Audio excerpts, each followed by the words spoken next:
அஸ்ஸலாமு hi buddies, எல்லாரும் எப்படி இருக்கீங்க? Welcome to Yasmin vlogs. This video is sponsored by BuyMode mobile app. இந்த ஆப்பை இன்ஸ்டால் பண்ணிவிட்டு நீங்கள் என்ன வேணாலும் பர்ச்சேஸ் பண்ணிக்கலாம். எல்லாம் கம்மியாக கிடைக்கும். ட்ரை பண்ணி பாருங்கள்.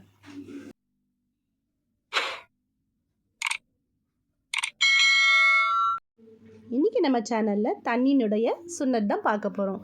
வாங்க வீடியோக்குள்ளே போகலாம். நம்ம தண்ணீரை வீண் விரயம் செய்யக்கூடாது முதல்ல, சரிங்களா? நம்ம தண்ணீரில் என்னென்ன நன்மைகள் இருக்குதுன்னு நம்ம பார்க்கலாம். நன்மைகள் மற்றும் தீமைகள் என்னென்னு பார்க்கலாம் வாங்க. நம்ம தண்ணீரை நின்று குடிக்கிறதுனால பெரும்பாலும் குழந்தைங்கள்லேருந்து பெரியவங்க வரைக்கும் நம்ம தண்ணியை நின்று தான் குடிக்கிறோம். அவசரத்தில் தண்ணியை நம்ம கவனமாக பார்த்து தான் குடிக்கணும். தண்ணியை குடிக்கும்போது நம்ம நேரடியாக உள்ளே செலுத்தும் போது நம்மளுக்கு கிட்னி பிரச்சனை, அப்புறம் நரம்பு மண்டலங்கள்லாம் பாதிக்கப்படும். நம்ம நரம்பு டென்ஷன் ஆகி முதல்ல நம்ம சிந்தட்டிக் நரம்பு மண்டலத்தை பாதிக்கப்படும். கல்லீரல் பிரச்சனை, அப்புறம் சர்க்கரை நோய், இந்த மாதிரி நிறைய சம்மந்தமான உடல் சுறுசுறுப்பாக இருக்கிற வேகமான அந்த சென்ஸை கூட நம்ம செல்லை கம்மி பண்ணிடும்.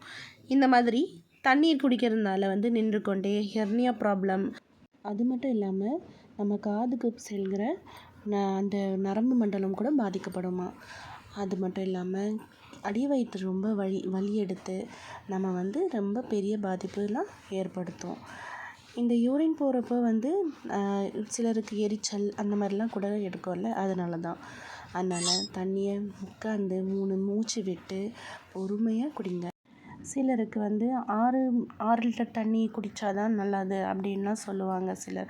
ஆனால் நம்ம உடலுக்கு எப்படி நம்ம தேவையோ, எப்பப்போ நம்ம தேவையோ அப்பப்போ உட்காந்து சொன்ன வழிப்படி நம்ம குடித்தாலே போதுமானது. நம்மளுக்கு இவ்வளோ லிட்டர் தண்ணி தான் குடிக்கணுன்ற அவசியமெல்லாம் இல்லை.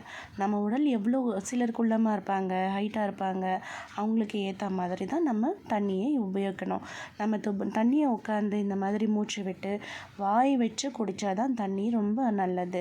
நம்ம உடலில் நம்ம முட்டி வலிக்கெல்லாம் ரொம்ப ஆரோக்கியமானது தான். ஆனால் இந்த மாதிரி தண்ணியை கண்டபடி கண்ணமேனிக்கெலாம் குடிக்கக்கூடாது. ஆகவே நீங்களும் தண்ணியை ரொம்ப கவனமாக குடிங்க. நல்லா ஹெல்த்தியாக இருங்க. இன்ஷா அல்லாஹ் நம்ம நெக்ஸ்ட் வீடியோவில் பார்க்கலாம். தேங்க்ஸ் ஃபார் வாட்சிங்.